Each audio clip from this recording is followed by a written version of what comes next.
Let us consider for a moment the duality of Monster Hunter. At a basic level, it couldn't be easier to explain. Practically everything you need to know is right there in the title.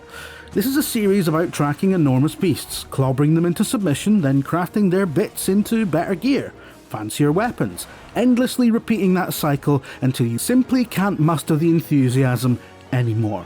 But it's also a series that's accrued such a vast wealth of interlinking and often comically opaque systems over its 2 decades of existence that even old-timers like the author of this review usually end up having to resort to a Google. You've got your armour crafting and weaponsmithing, your elemental weaknesses and exploits, an ever-stacking list of buffs and gemstone augmentations, cooking that radically impacts your performance depending on the ingredients you shove in the pot, inventories overflowing with the mildly baffling likes of deodorant and exploding poop, all crafted from materials meticulously gathered out in the world. And that's just the basic stuff. Monster Hunter is a lot. A staggeringly deep sandbox of murderous refinement where possibilities pile on top of opportunities until you either run away screaming or it consumes you whole.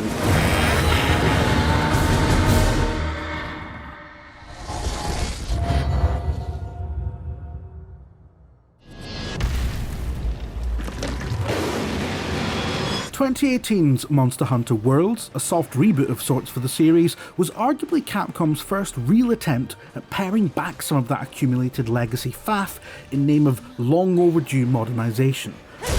But Wilds goes even further. Nothing feels like it's escaped scrutiny this time round, with countless core systems either being whittled down to their fundamentals, jettisoned entirely, or expanded to their ultimate form. And there's no better example of that last one than Wilds' vast sprawl of undulating sand dunes, lush waterlogged forests, fire-blasted caverns, and snowy peaks, all seamlessly connected for the very first time.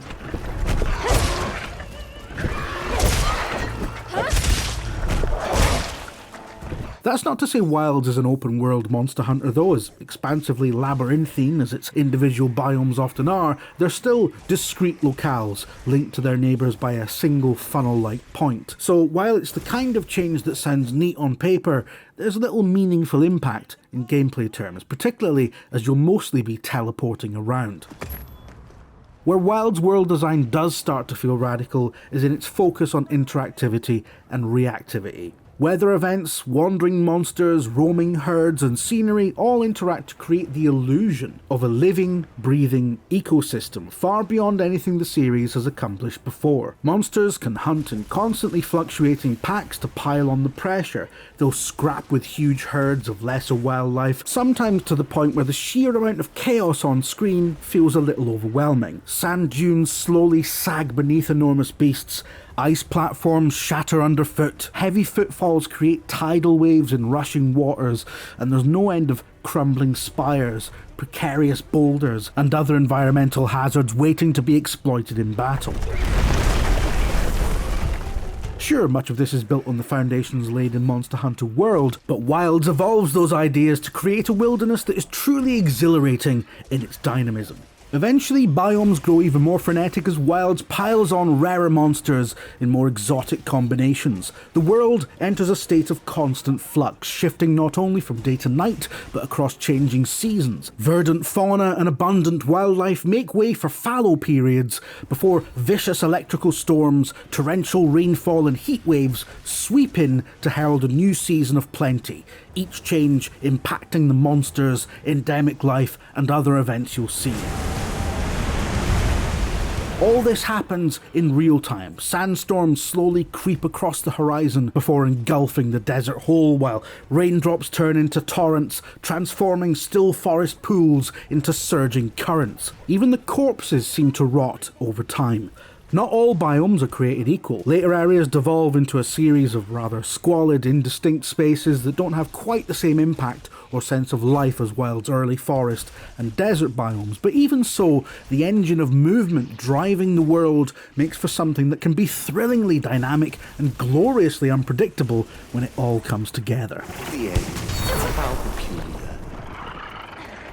All this frenzied activity is tracked across Wilds' constantly shifting 3D map, forever festooned with myriad roving icons and incessant event alerts. More than ever, Wilds' map isn't just a reference tool, it's the heart of the experience, with Capcom taking significant steps toward jettisoning the series' traditional focus on formal quests in favour of a more ad hoc, player-driven approach, one that encourages hunters, whether playing solo or online, to grapple with the ebb and flow of its ever-changing ecosystem on their own terms. Here we've got Dalmadons. They want to butt heads with those things. Don't worry, they're not aggressive at all. That's not to say Wilds is completely without structure. The series' classic low-rank progression, for instance, has now been streamlined into a linear story campaign, coexisting alongside Wilds' underlying pick-and-mix field investigations. It's here where you feel most keenly that Wilds is possibly quietly at war with itself, not quite sure how to balance the demands of returning fans with a desire to woo the untapped masses. The main story campaign is essentially a 20-hour tutorial designed to gently walk players through the fundamentals, but it's so tortuously belaboured and covers so little meaningful ground, yeah, you're still going to have to Google Affinity. It feels approximately 20 times longer than it needs to be. We are so gonna talk later, pal. And it's also essentially mandatory, given so many of Wild's features, from side quests to palico support skills, and even the game's flagship seasonal dynamism, don't unlock until the credits roll and high rank begins. To be clear, the story campaign isn't an entirely terrible way to spend 20 hours thanks to sky-high production values, infectiously silly detours, and a genuinely endearing cast, but it takes the series' relatively recent infatuation with cinematic storytelling to fairly exhausting extremes, suffocating its handsomely staged fights between so much endless cutscene jib-jabber and on-rails traversal that even the most receptive of newcomers, let alone old hands who've done this dance countless times before, will likely be screaming for Capcom to shut up and get on with it. And don't expect the overcautious drip feed of familiar features to immediately stop once you're in high rank either, as it takes a surprisingly long time for Wilds to settle down.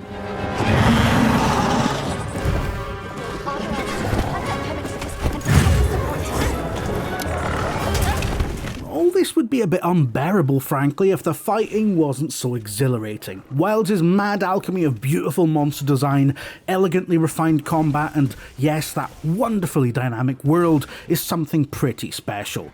Starting with those monsters, Wilds' varied menagerie is a triumph. Each creature is imbued with so much personality and presence, such an engagingly distinctive moveset. They're a pleasure to observe, even when they're not trying to rip your face off. There's the Quematrice, a wonderfully silly reptilian rooster that merrily pecks its way across the arid windward plains. There's the gloriously named Lalabarina, a spindle-like spider whose skittering, swirling dance intermittently involves shooting paralysing pappy from the rose on its butt. And then there's the Uthduna, which clumps around beneath an enormous flowing mantle, turning still forest pools into devastating tidal waves.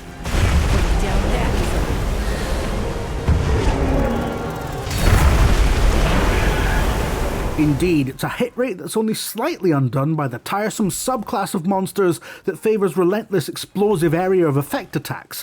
On the whole, though, its creature design rarely stumbles. Better yet, those unfailingly awful defence-style set pieces that have dogged the series for generations have finally, mercifully, been given the boot.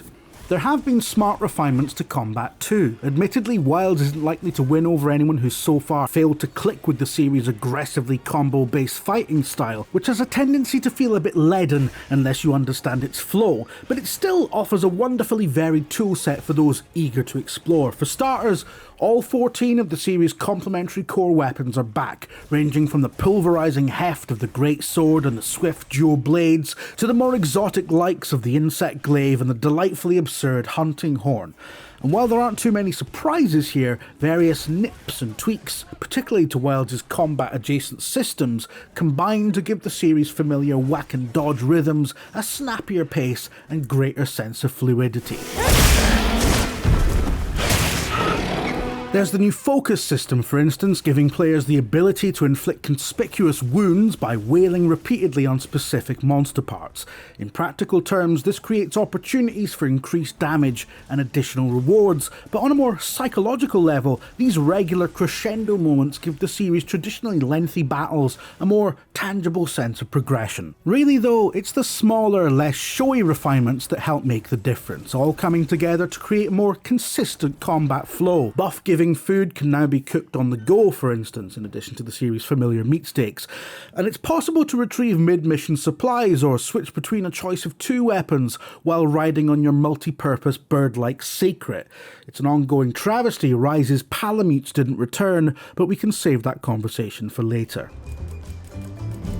The upshot is you'll spend less time returning to base and more time engaging in the thrill of battle, giving Wilds a certain purity of focus the series hasn't really seen before. There is though the sense Capcom's obsessive eradication of friction in Wilds isn't always to its benefit. For instance, it's surprising just how low Wilds' difficulty seems to skew, even beyond the cautious early curve of story mode. Granted, I've played an awful lot of Monster Hunter in my time, so your own experience may vary, but even with the absolute minimum of gear upgrades, I still haven't failed a quest some 40 hours in. And with far less reason to engage with the resource grind that's traditionally been the driving force of the series, it all feels a little insubstantial. There is, to a nagging sense, albeit not an easy one to pin down, that all this aggressive streamlining is perhaps robbing the series of some of its distinctive personality. But taking a step back, Wilds remains an exhilarating piece of work, so refined, so alive, so giddily, chaotically joyful when it all comes together that it feels like the ultimate culmination of everything the series has been working toward over the last 2 decades. And if it continues Monster Hunter's legacy of generous post-launch support, where the series has traditionally felt the freest to get daft and indulge in its more sadistic tendencies, it'll be fascinating to see how this beautiful new baseline for the series develops.